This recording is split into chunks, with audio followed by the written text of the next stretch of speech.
Welcome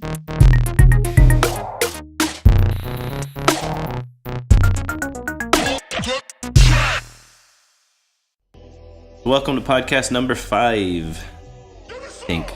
Yeah, 5. So before I talk about this guest, I wanted to let you know about how the podcast is going. So I've recorded quite a lot of them, but I've been lazy to put them out. So hopefully in the next, over the next few months, I'll be putting them out every 2 to 3 weeks at a time instead of 1 month, because 1 month was just too big of a gap. And yeah, so I've been recording some cool ones with some people out in Japan, over Americans, these Europeans, anybody I can come across who scratches.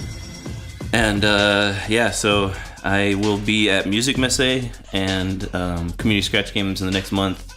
So if there's any scratch nerds around, I'll be interviewing them hopefully and getting even more in the pipeline. So yeah, I hope you guys enjoy these in general, and the feedback I've got's been pretty good. But please let me know if there's anything you think should be better or improved. I'm really just winging it, so yeah. Probably should spend more time on the questions for the interviews. Yeah. So anyways, back to XS. No introduction needed, as he's a scratch god, if you will. I think I first saw him in ITF battles, and then of course Ned Hoddings and the Bastard Language Tour, or Bastard Language Group, if you will. Yeah, he's always been a big inspiration, because I've always kind of wanted to make really dope scratch music that's all scratched, of course, like Phantasmagoria, stuff like that.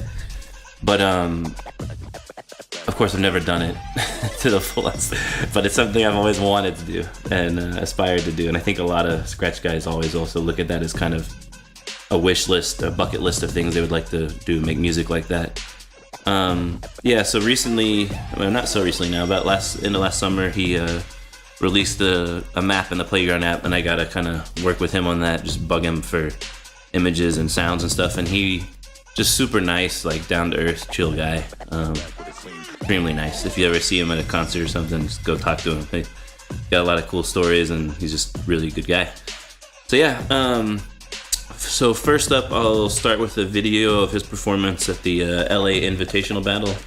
So once again, big up to Scratch Poop and Battle Lab as well for providing the footage. You can find it on Scratch Poop's YouTube channel, which I'll put in the link in the comments, but he's just got a dope channel full of 6 scratch videos, all the Asthma Funk boys. And dope beats too, man. He's making dope beats. He's doing really, really high level video production for like rappers and artists and stuff. So definitely check that out. It's really fucking cool. And he hooked it up with the footage here in the beginning. Please help support the podcast by downloading the free Playground app. We're a small startup trying to bring dope beats to everyone. So there's lots of free beats inside the app. The XS map that's playing behind me right now is in free trial this week.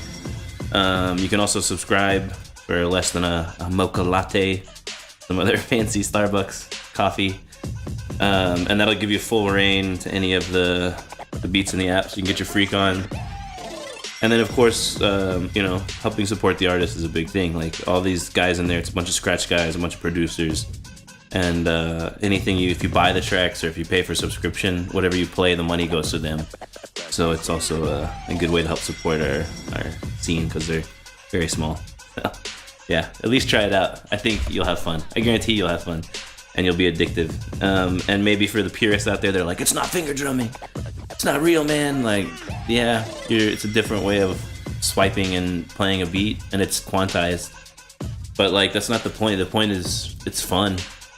And it's really easy for anybody to get on there and feel like, because of the quantize, that they're making something intelligible as music, but it's also hard as hell to master. Like, so you have the easy entry level, yet you can really go deep and get good at it. And I don't know, after playing it for like a year, I can just keep a beat pretty basic and like that sounds all right, but like I can't do like melodies at the same time as like bass lines kicking hi-hat snare. While like you see some people like Jean, one of the creators, or Pascal, like they're the guys that are playing it in the videos all the time that we make, and like they just murder it, dude. And so I just try to look at how they play it and like, that's what I gotta copy. So I gotta figure that out. But yeah, so yeah, fuck the haters and subscribe. All right. Other than that, I think let's just get to it. So yeah, this is DJ XF's. Enjoy.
So, welcome. So the deal is we started doing this a couple of podcasts now and just talking to people about their history, where they came from. And I've been starting it with like the simple question, like, where did you get your hands on some turntables? How did that happen? Man, so let's see. My DJ career started out, I think it was like junior year of high school. Started following one of my friends in high school. He was DJing like parties for, like weddings, cotillions, sweet 16s, even our school parties, at our high school. So yeah, I was just kind of watching him. Finally, like got my hands on records and started mixing. I was like, oh, all right, that's what it's about. And then my senior year of high school, I started interning at a record label. Mm-hmm. So like they gave us that opportunity to kind of intern if you didn't want to take advanced classes. I was like, all right, let me intern. So I interned at Logic Records in New York. It's kind of like cheesy house music, like Le Click and La Bouche were on the label. Yeah, I know La Bouche.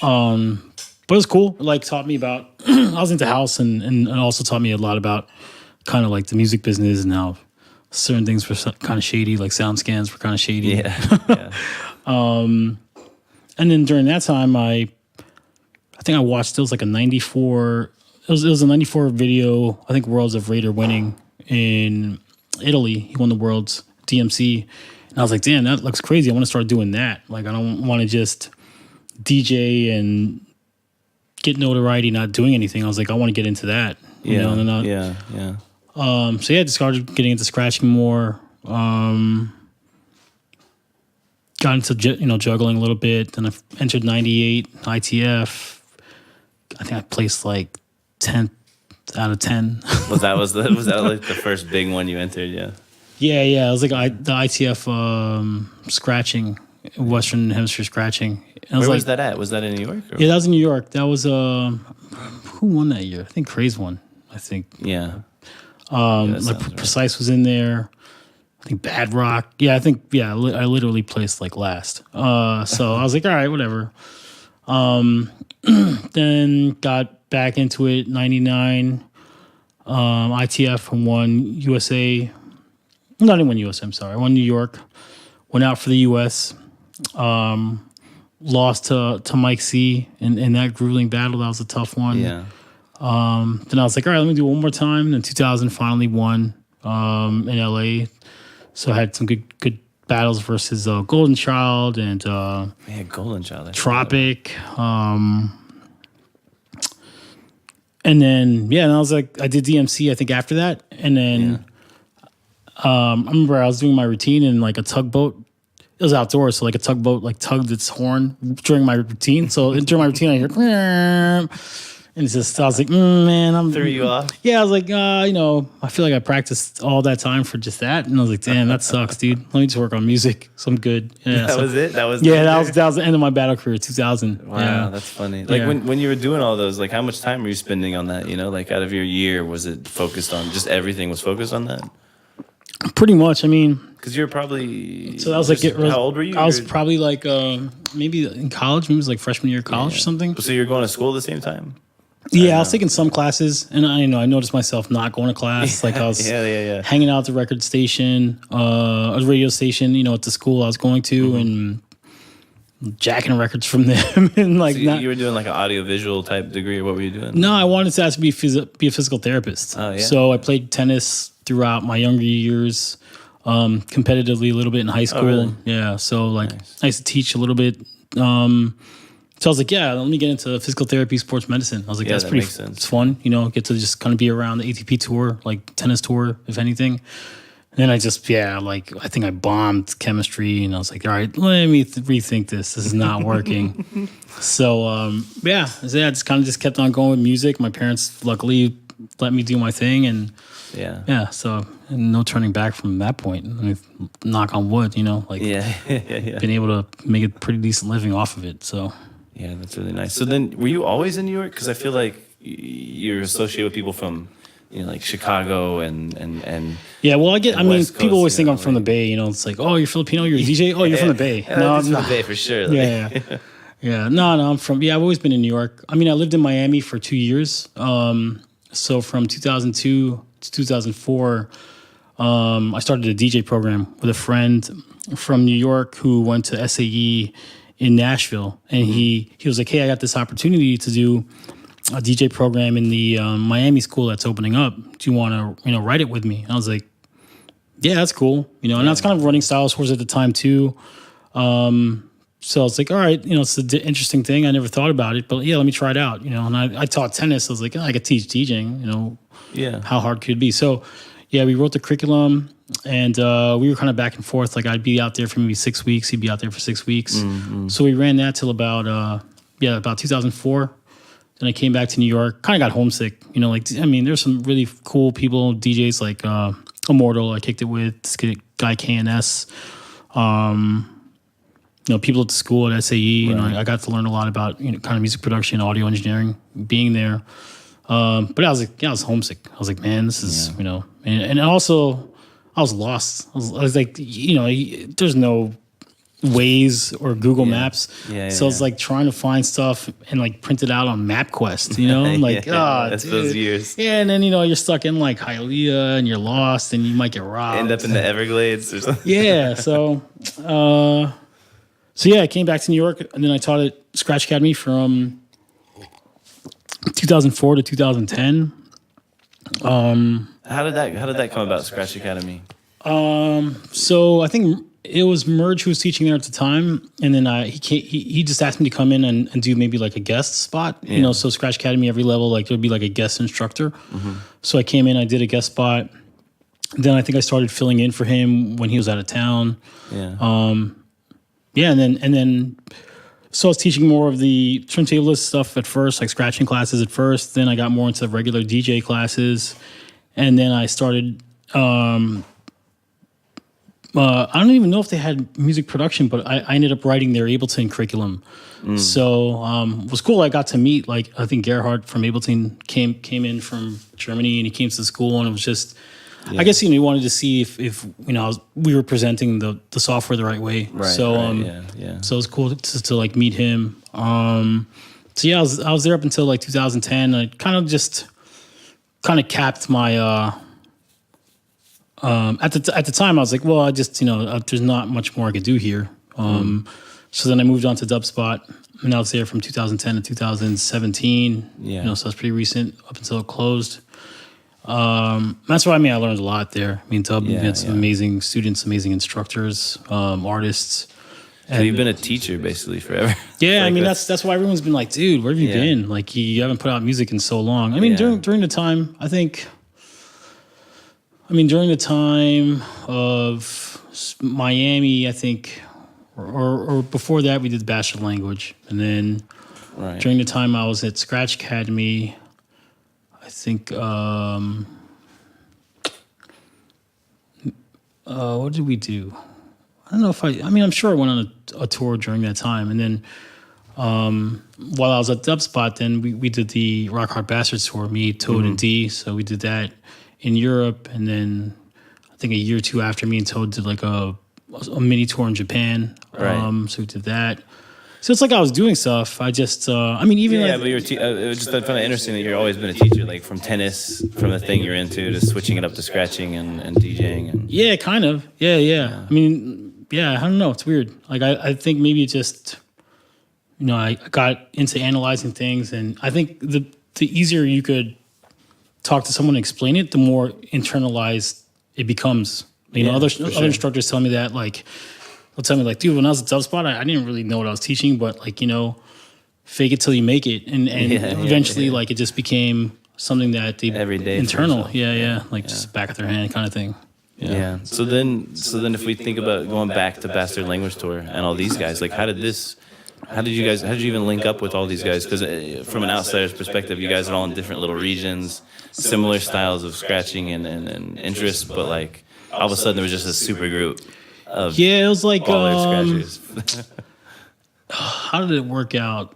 I mean, I think me and Amit used to run Table Tools with Sugar Cuts, who ran Table Turns at the time. And how I met Amit was I had to fill in for Clever for a gig in I think it was Toronto. And Amit hit me up, was like, hey man, like, Clever missed his flight. I need you to come and fill in for this gig. I think it was Toronto. And he was like, hey, I can't fly you. Like, it's just last minute. I'll pay for your bus ticket. Take a bus. I'll pay for your performance fee. And then from he was living in Boston because I think he was going to University of Mass. At the time, he's like, I'll pick you up from Boston, and then we'll drive up north to Toronto. So during that time, we were just kind of chopping it up about music and just the scratch scene, where it's going to go. And then kind of out of that conversation, we kind of talked about being, starting a label, and that became Stylus Wars. Okay. So, we were doing Stylus Wars. I mean, probably on really strong, like 2 or 3 years. Maybe like 2000, 2003, maybe. We came up with the Bringo concept.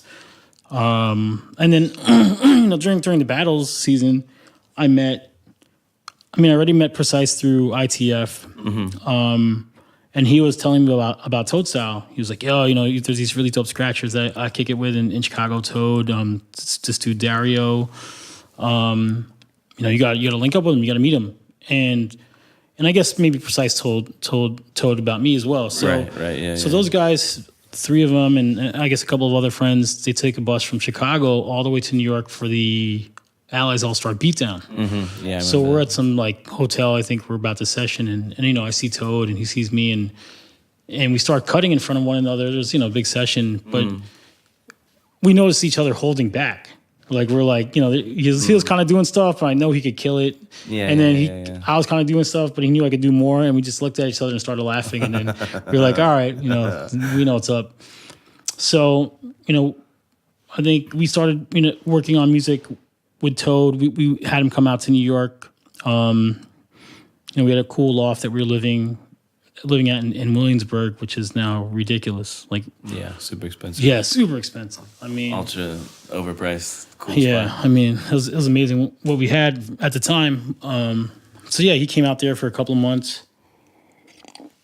That's when he recorded Flatch and Boy Confesses and Yeah, I love that. that Brangle.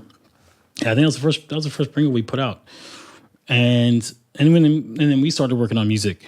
And then in kind of the West Coast, we heard of there's this, I forget what's his name, but there's a radio show called Transmissions Radio. And this dude and I think it was and Rick, Ricky Rucker would play scratch tracks that either other people have been doing or either they were doing, So we went out to the West Coast, me, Toad, Amit, for, I think it was a DMC. What DMC was it? It's like I think it might have been U.S. Finals, maybe, or I forgot what it was. Right. And it sucked that because I think Toad couldn't even get in. He wasn't 21. It was a 21 and over event. So he ended up like kicking it with Flair and D at a they went to play pool or something. Yeah, it was weird. I think like like they went to play pool. And then so we ended up like linking up with Mike and Rick and at Transmissions Radio. Peep Show I think was out there from LA. He was living out there at the time. And yeah, we kind of just talked about music, because they had a group. Mike and Rick had, I think, a group. I think it was called Lumiere, and there was the two of them. Yeah. And we just kind of just started exchanging files. Just like, hey, this is something that I'd like to do live. And it just ended up being like, let's be each other's band members. Like, like I got this track, you got this track. It'll be dope if you could perform this part. Let's see if we could do it. Yeah. And at the time, we were just jamming off regular records. So I think an opportunity came about that me and Toad performed at this place called Element Bar in Toronto. And me and Toad were like, well, let's, instead of just using the records that were coming up with stuff like, no, Element Bar, we were still jamming off regular records actually. So from that point, then we got invited to do Toronto. It was like DMC Toronto or DMC Canadian Finals, I think.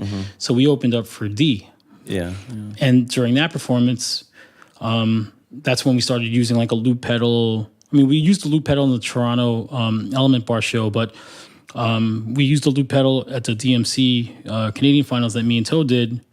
And that's when we first pressed up a record to perform with. The performance final. Yeah. That was like, well, we've heard of this guy in Brooklyn. And he just pressed dub plates, like reggae dub plates.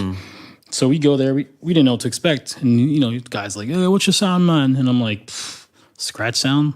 So we played him like 3-minute segment of scratch sounds that we were going to use for performing. But we had him cut it like 6 times so that if it, got ashy one band, then we could still use a fresh band, whatever. Yeah. And we were just like, man, what's this guy was just looking at us like we're crazy, But yeah, like that's how we got to perform that stuff at that Canadian DMC final.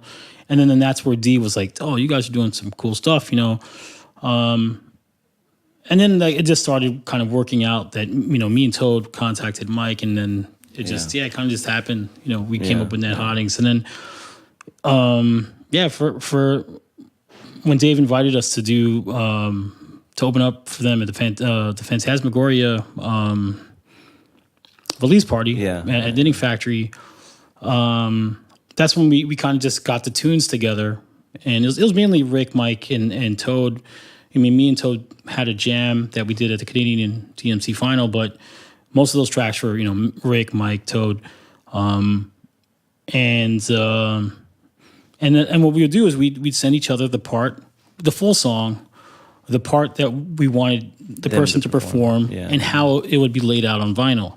So we would say, well, just imagine, look at a sticker on your record and just imagine how you're going to flip it based on how it's going to be pressed on vinyl. So when we actually got the records from, I think we pressed it up at I think it was RTI in the Bay, I think. And then we got to Mike's, in the Bay. Mike was living in Fremont. we honestly only rehearsed for like 4 or 5 hours, because then from that point on we had to drive down to LA. Yeah, yeah. So that's like this footage kind of you guys have of with the van when you guys are driving around doing the Bastard Language tour, or is that? No, that's before. So that's before. Yeah, this is where we just kind of like drove down to LA to do the opening for Junkies for the Fantaz release.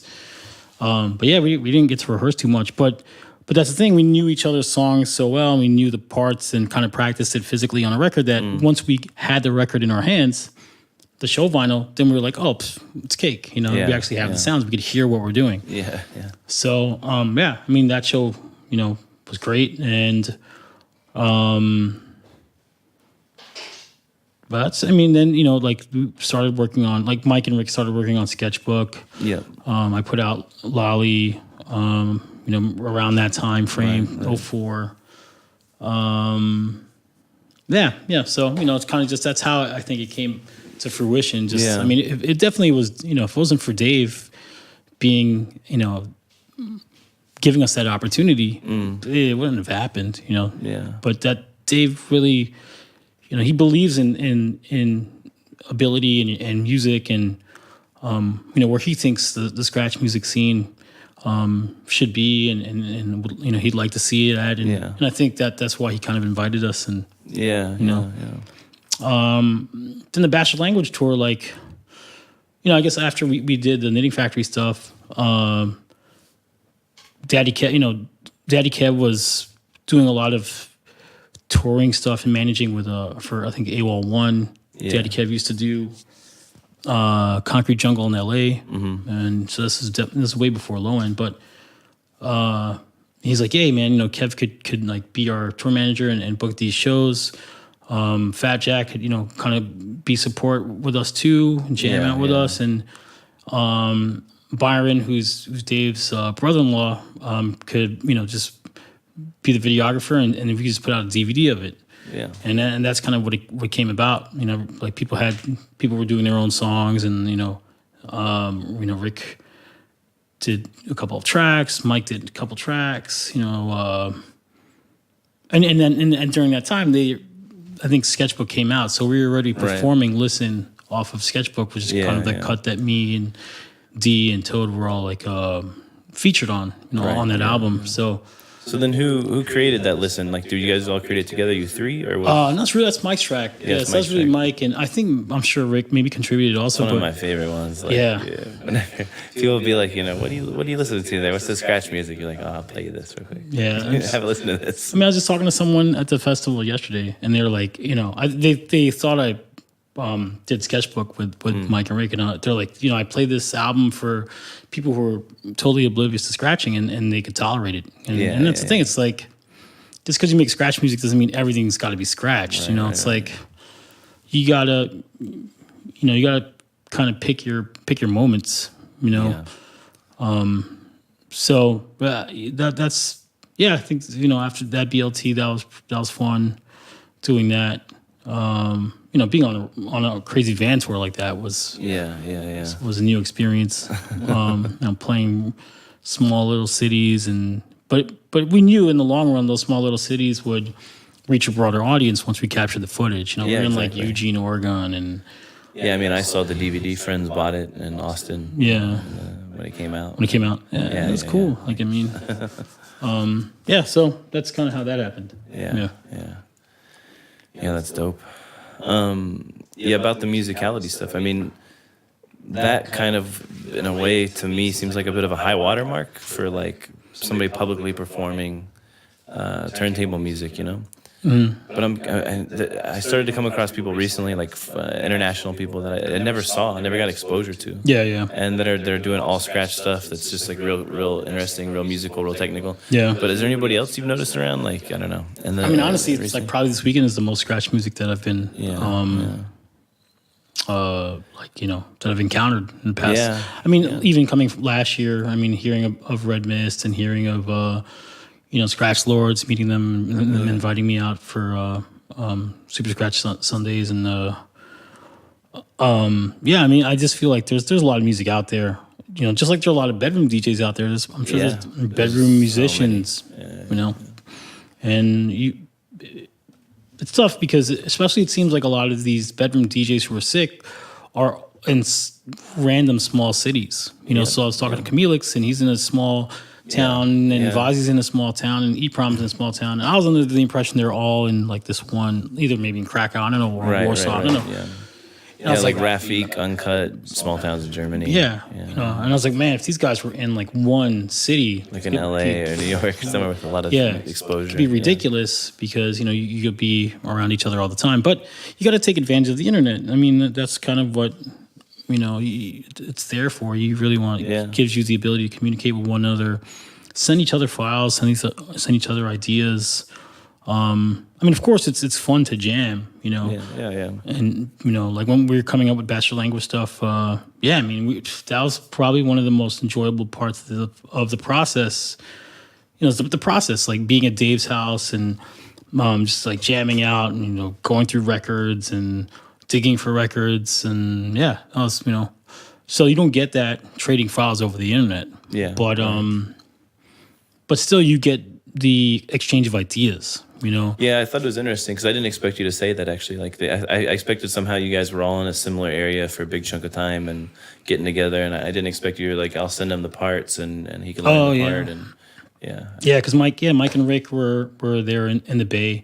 I mean, Mike eventually came to New York and worked on some music for a bit. But yeah, for Name Factory, we were both all. I mean, me and Todd were in New York, and then Mike and Rick were in the Bay. Yeah. So. But that's why, like, even if it's not music, like I told, I was talking to someone tonight, and I was like, man, you know, he was jamming on stage with me in the beginning of the night, and I was like, you got a good ear, you know, because I was playing stuff and trying to be in key with, I forgot who were we jamming with in the beginning. When with Playground thing? No, the Playground. I was like before that, earlier, but. Anyway, I think I was just jamming. But I told him, I was like, trust your ear. You know, you got to trust your ear. Don't second guess yourself. You know, and it's, you know, and of course you want to get people's opinions. Like if you are working on something, have someone listen to it. Send me over some stuff. I want to take a listen. You know, because it's hard. Yeah, it's if you're just a DJ that's just scratching, to get into music it's a whole different ballgame. You know, because. You know, maybe you don't know how to use a DAW. Maybe you're just kind of making beats in Fruity Loops or, you know, something else. And there's the reward. It's like the process doesn't reap rewards instantly. And whereas like if you're jamming, it's a lot of work. Yeah, you're like scratching and you come up with this pattern. You could probably come up with a brand new pattern or learn a brand new pattern maybe in 30 minutes. Like working on music, you're like, chopping up stuff or editing or thinking of how to flip a sample. Yeah, you know, that would take maybe an hour. Yeah. Or even digging for records, you know. Yeah. So, it's it's not everyone has it, but I'm sure there's tons of bedroom DJs at home who are doing it who just don't have the outlet. You know? So yeah, for sure. The outlet is huge. Yeah. So with your music now, like you put out some stuff recently. I'm sure you're working on a lot more. Yeah. Like what's your process like nowadays? You know what I mean? How are you creating? What are you using? So I'm in Ableton. You know, still sampling records, doing some sound design as well, sample packs, kind of a hybrid of everything. Just whatever you find, what you like. Yeah. I mean, sonically, things got to make sense, you know, so you got to figure out if they're coming from different sources, whether it's like vinyl or a sample pack that's super clean or an analog synth that, you know, has this kind of dirt to it that you like. They got to mend well together sonically. So carve it out. Yeah. Just still working in Ableton, and my production now is more produced and polished compared to, let's say, like Lolly. It's very loose. Right. You know, I think I recorded that was Digital Performer or Pro Tools, because Mike was on Pro Tools. I was kind of working on in Digital Performer also. But that's kind of a loose record, you know. But I think for that vibe of the track, I think it fit, you know. Versus now, more of the stuff that I'm producing is more. I want it to be playable, so I want it to be, you know, if someone's gonna play like a Beats or a trap party, they could still play my track. Right. and when I release it, it's not going to be the scratched version. It's just going to be the track. Yeah. You know, so, and then if you want to see me perform, then you get the added benefit of seeing the scratched version. Yeah. You know, so so that's kind of like my process now, just kind of like making music that could still be played out. You know, because I'm into the beat scene now. You know, so that's why I really like what John's doing, because I think like John First is doing a performance that could translate to a lot of people out there in the dance music scene, like in the more of the commercial, definitely. Zeke Beats as well.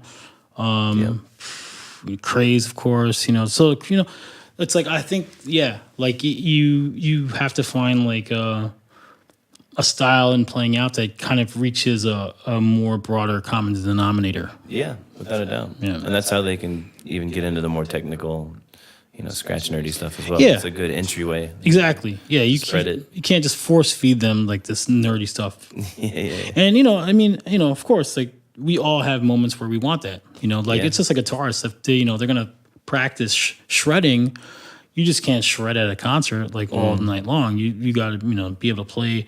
And for me, I always tell people like, I'm not going to remember like a 3-click to a this combo or whatever, but I'm going to remember a melody. Like, so if I hear something that's going to, kind of just resonate in my head over time, I feel like that has more impact, Yeah, without a doubt. So, without a doubt, a simple, nice melodic scratch can be way better than a technical, hectic scratch. Yeah, but I mean, they're so dope. Like even Red Mist, like I was telling Kodak tonight, I was like, man, he needs more band members.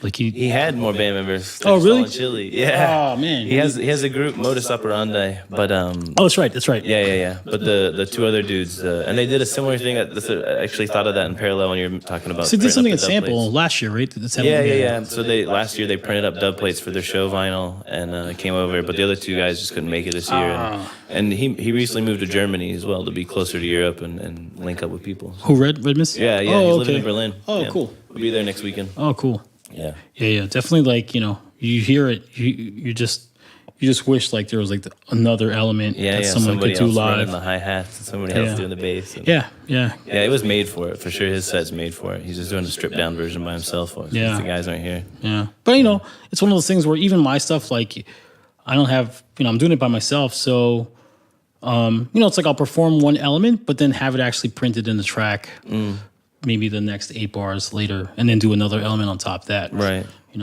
Like maybe you might think I'm looping it, but I'm not. It's just printed in the track already. Yeah, I got you. So, Yeah. Nice. Let's see, what else did I want to know about you? I guess what's coming up? What's the next year like? What do you got planned? So like the EP's coming out probably the end of September, early October. Oh, nice. Yeah, so it's gonna be Get Retarded from the Playground app is on there. It's gonna be about 5 tracks on there. So like 3 kind of beat tracks. The track featuring Monty Draper from the Bay that I played tonight. Yeah. On there, and then another track featuring Kate, who's works with Monty as well. So it's kind of like R&B-ish track, I would say. So, and I may actually even do some like some house remixes of that. Yeah, so that's gonna be out. Is that Battle Ave releasing it, or that's gonna be it's gonna be on At the Ave, so it'll be out on At the Ave. Yeah, nice. And then more of the beat stuff. I'm gonna try to maybe shop to other labels. I'm gonna try to shop it around. Just kind of spread the material out. Yeah. Any scratch music in the future? Any like nerdy ultra scratch, all scratch stuff? Well, I mean, I did any, that. like super group you're forming that you're not talking about? No. I mean, I did that scratch jam tonight, and actually, I sent that track to Brace. We're gonna collab on that. Oh, nice. But he got super busy with the move to LA recently, and I'm hoping that we could still work on something together. I really like what he does. I feel like something that he kind of his style would kind of cut through on that type of track. But no, I mean, it's just like I flirt with the idea. I was telling Antrix, like, I miss having like a deep concentration compilation or bomb DJs where you heard about these DJs, like Faust and Shorty. I never heard of them through that other than that compilation. That's where I got introduced to them. Z-Trip and Radar. Yeah. Even like Future Primitive, like those were dope. That was a dope concept. Like hearing people mix out and scratch over it. So I feel like that kind of outlet's needed. I'm gonna try to push Antrix to maybe try to do something like that. Maybe I agree. That'd be really, really dope. Yeah, and it just doesn't. It doesn't have to be monetary value kind of thing. It's just to get exposure. Yeah, because I want these guys who are killing it out here to get more exposure stateside, and vice versa. I'd like to get more exposure out here as well. So I'm hoping something could come up from that, and even Mike C was posting something on Instagram about scratch music not being around.